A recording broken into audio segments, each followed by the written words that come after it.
दोपहर तक sponsored by Kautilya academy Rewa. नमस्कार, विंध्या टाइम्स में आपका स्वागत है। दोपहर तक की दो बड़ी खबरों को लेकर आपके बीच हाजिर हुए हैं। बात करते हैं पहली बड़ी खबर की। रीवा शहर के बाल संप्रेषण गृह से रविवार की सुबह 5 बाल अपराधी रसोई की खिड़की तोड़कर फरार हो गए। संप्रेषण गृह में तैनात सुरक्षाकर्मी को जब इस बात का पता चला तो वह इसकी खोज खबर में जुट गए। इसकी सूचना समान थाना पुलिस को दी गई। सूचना मिलते ही पुलिस ने अधिकारियों के साथ प्रशासनिक अधिकारी भी मौके पर पहुंचकर जांच कर रहे हैं। बाल संप्रेषण गृह में कुछ दिनों पहले ही बाल संप्रेषण गृह में 5 अपराधी को लाया गया था।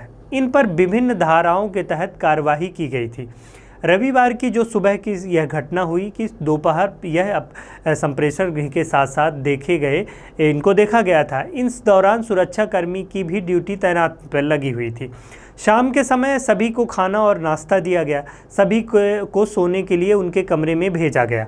मगर रविवार की सुबह 5 की संख्या में यह अपराधी रसोई घर की पहुंचकर खिड़की को तोड़कर भागने में सफल हो गए। पता लगते ही इस पर पतासाजी शुरू कर दी गई है। पुलिस का दावा है कि जल्द ही उन्हें पकड़ लिया जाएगा और इसकी जांच भी की जा रही है। बात करें दूसरी बड़ी खबर की।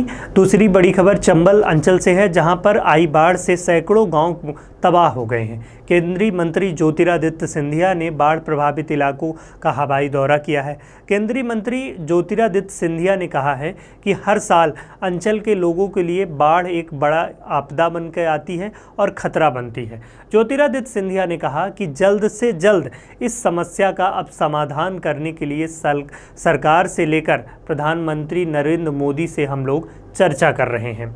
क्योंकि आपको बताएं कि एक लंबे समय से हर साल जब भी वर्षा अधिक होती है तो चंबल क्षेत्र इससे प्रभावित होता है। साथ ही ज्योतिरादित्य सिंधिया ने भविष्य को लेकर भी यह समाधान की बात कही, एक नीति तय करने की बात कही। उन्होंने कहा कि इस अभियान को हमने 4 चरणों में बांटा है। पहले चरण में राशन, कपड़ा और मकान, दूसरे चरण में मुआवजा, इसके बाद तीसरे चरण में हमें देखना होगा कि बिजली और स्वास्थ्य का संकट कहां पर है और उसका समाधान भी किया जाएगा। बहुत बहुत धन्यवाद। दोपहर तक sponsored by Kautilya academy Rewa.